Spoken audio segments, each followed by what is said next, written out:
Dr. Wenstrup. Thank you, Mr. Chairman. Thank you, Mr. Mueller, for being here today.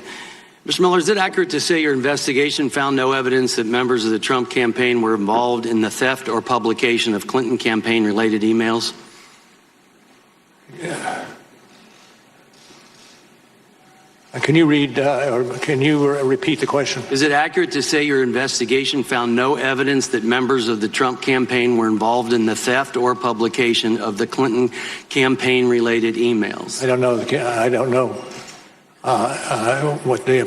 Well, Volume 1, page 5, the investigation did not establish that members of the Trump campaign conspired or coordinated with the Russian government in its election interference activities.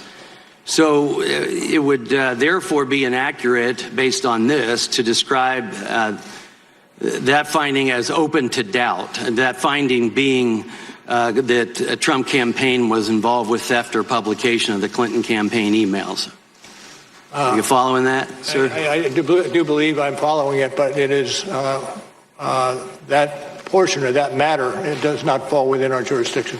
Or fall within our investigation. Well, based on what your report says, Volume 1, page 5, I just want to be clear that open to doubt is how the committee Democrats described this finding in their minority views of our 2018 report.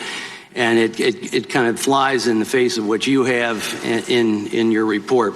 But so is it accurate also to say the investigation found no documentary evidence that George Papadopoulos told anyone affiliated with the Trump campaign about Joseph Mifsid's claims that the Russians had dirt on candidate Clinton? Let me turn that over to Mr. Zebley. I'd like to ask you, sir.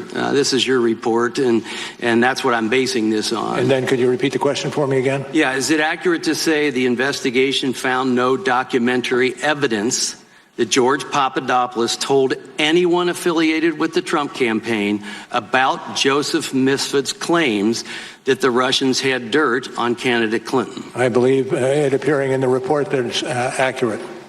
Okay, so in the report, it says no documentary evidence that Papadopoulos shared this information with the campaign. It's therefore inaccurate to conclude that by the time of the June 9, 2016 Trump Tower meeting, quote, the campaign was likely already on notice via George Papadopoulos' contact with Russian agents that Russia, in fact, had damaging information on Trump's opponent.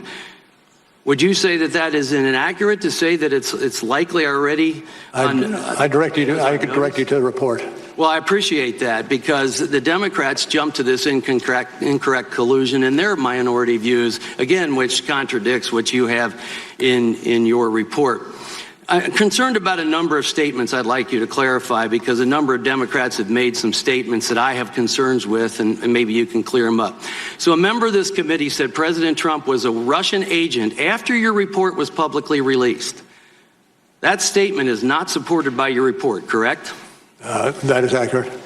It's not supported. Multiple Democrat members have asserted that Paul Manafort met with Julian Assange in 2016 before WikiLeaks released DNC emails implying Manafort colluded with Assange. Because your report does not mention finding evidence that Manafort met with Assange, I would assume that means you found no evidence of this meeting. Is that assumption correct? I'm not certain I agree with that assumption.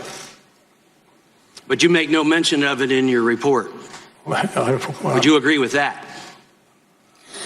Yes, I would agree with that. Okay, Mr. Mueller, does your report contain any evidence that President Trump was enrolled in the Russian system of compromat as a member of this committee once claimed?